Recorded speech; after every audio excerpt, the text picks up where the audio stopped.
আসসালামু আলাইকুম দর্শক, এই কথা নিঃসন্দেহে দ্ব্যর্থহীন কণ্ঠে উচ্চারণ করা যায় যে আগামী নির্বাচন অংশগ্রহণমূলক করতে আন্তর্জাতিক বিশ্বের প্রচণ্ড চাপের মুখে পড়েছে এবং আরও বেশি পড়তে যাচ্ছে ডক্টর ইউনূস সরকার। খুব স্বাভাবিক।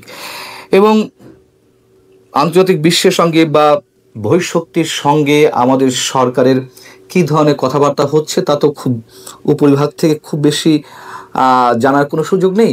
তবে নানান মাধ্যমে বিষয়যোগ্য সূত্রে নানান ধরনের ইঙ্গিত পাওয়া যাচ্ছে। উদাহরণ হিসেবে যদি আমরা কমনওয়েলথ মহাসচিব শার্লি বোচোয়ের বাংলাদেশ সফরের কথা বলি, তিনি বাংলাদেশ সফরে এসে সরকারের প্রধান উপদেষ্টা থেকে শুরু করে সরকারের বিভিন্ন পর্যায়ের বৈঠক করেছেন, প্রধান নির্বাচন কমিশনের সঙ্গে বৈঠক করেছেন এবং একই সঙ্গে ভারতসহ বাংলাদেশে নিযুক্ত বেশ কয়েকটি রাষ্ট্রের রাষ্ট্রদূত এবং হাই কমিশনারের সঙ্গে তিনি বৈঠক করেছেন। কি কথা হয়েছে সেসব বৈঠকে আমরা খুব বেশি জানার সুযোগ তৈরি করতে পারিনি। তবে নানানভাবে নানান বিশ্বস্ত সূত্রে যেটুকু জানা যাচ্ছে, কমনওয়েলথের পক্ষ থেকে একটা গুরুত্ব তুলে ধরা হয়েছে আগামী নির্বাচনকে ইনক্লুসিভ করতে। এবং কেন কমনওয়েলথ আমাদের জন্য খুবই গুরুত্বপূর্ণ সে বিষয়ে পরে আসছি। প্রধান উপদেষ্টার সঙ্গে তিনি গত সোমবার যে বৈঠকটি করেছেন, সেই বৈঠকের বিষয়ে প্রধান উপদেষ্টার প্রেস উইং থেকে যেই প্রেস বিজ্ঞপ্তি গণমাধ্যমে পাঠানো হলো, সেখানে কি বলা হয়েছে? সেখানে বলা হয়েছে বাংলাদেশের গণতান্ত্রিক রূপান্তর এবং আসন্ন সাধারণ নির্বাচনে কমনওয়েলথের পূর্ণ সমর্থন আশা করেছেন ডক্টর মোহাম্মদ ইউনূস এবং তিনি কমনওয়েলথের মহাসচিবকে বাংলাদেশের নির্বাচনের প্রতি গভীর আগ্রহের জন্য ধন্যবাদ জানান এবং অন্তর্বর্তীকালীন সরকারের পক্ষ থেকে নির্বাচন অবাধ, স্বচ্ছ, গ্রহণযোগ্য ও উৎসব মুখর পরিবেশে আয়োজনের অঙ্গীকার পুনর্ব্যক্ত করেন। তো প্রেস উইং থেকে তো এই ধরনের শব্দ দিয়েই বিজ্ঞপ্তি পাঠানোর কথা। শব্দগুলো খেয়াল করুন, লেখা রয়েছে নির্বাচন অবাধ, স্বচ্ছ, গ্রহণযোগ্য এবং উৎসব মুখর। অংশগ্রহণমূলক, ইনক্লুসিভ, অন্তর্ভুক্তিমূলক এইসব শব্দ কিন্তু কোথাও নেই বা থাকেও না। প্রধান উপদেষ্টা যেসব বক্তব্য দিচ্ছেন, সরকারের পক্ষ থেকে যে কথাগুলো বলা হচ্ছে, কোথাও অংশগ্রহণমূলক বলা হচ্ছে না। কিন্তু শার্লি বোচোয়ে তিনি তার ফেসবুকে যে পোস্টগুলো দিয়েছেন, বাংলাদেশ সফর শেষে ফিরে যাওয়ার পরে যে পোস্টগুলো দিয়েছেন, সেখানে নানান ধরনের ইঙ্গিত পাওয়া যাচ্ছে এবং স্পষ্টভাবে তিনি কী বলতে চেয়েছেন বা কমনওয়েলথ কী বলতে চাচ্ছে সে সম্পর্কে স্পষ্ট ধারণা পাওয়া যায়।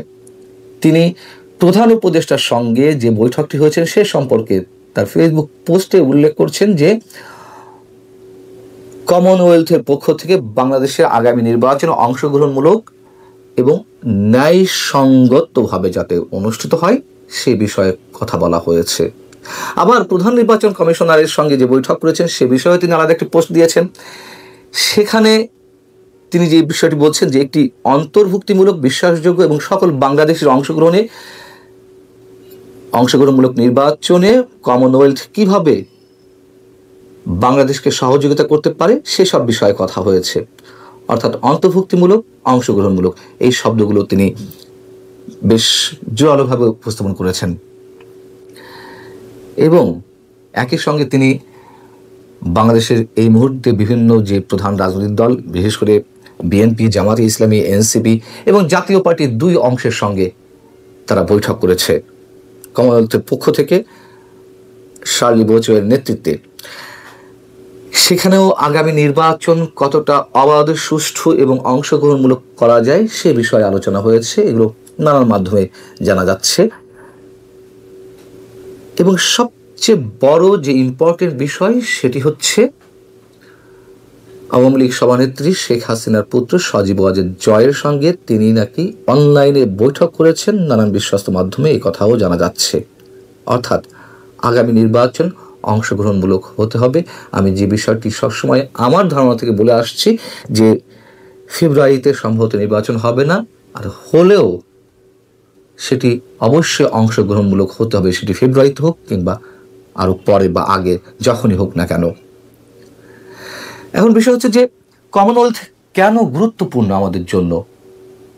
আমরা জানি যে কমনওয়েলথের সদস্য দেশ 56টি, এর মধ্যে G7 এবং G20 যেই সদস্য রাষ্ট্র রয়েছে তারাও কমনওয়েলথভুক্ত। গুরুত্বটা নিশ্চয়ই বোঝা যাচ্ছে। ব্রিটেন থেকে শুরু করে আরও শক্তিধর নানান রাষ্ট্র এর মধ্যে রয়েছে। বাংলাদেশ 2026 সালে স্বল্পোন্নত রাষ্ট্র হিসেবে উন্নতি লাভ করবে এবং স্বল্পোন্নত দেশ সম্পর্কিত বিভিন্ন বিষয় নিয়ে আলোচনা করার জন্য ওপেন ফোরাম হচ্ছে কমনওয়েলথ। তার সদস্য রাষ্ট্রগুলোকে অর্থনীতিতে স্বাবলম্বী করতে বা অর্থনৈতিক উন্নয়ন ত্বরান্বিত করতে ভবিষ্যতে কোন ধরনের নীতি বা কৌশল কাজে লাগতে পারে সে বিষয়ে ধারণা, পরামর্শ থেকে শুরু করে সব ধরনের সহযোগিতা করে থাকে। একই সঙ্গে বাণিজ্য বৃদ্ধিতে, সদস্য রাষ্ট্রগুলোর বাণিজ্য বৃদ্ধিতে এবং আমদানি রপ্তানি থেকে সুফল অর্জন করতে কমনওয়েলথ তার সদস্য রাষ্ট্রগুলোকে নানানভাবে সহযোগিতা করে থাকে।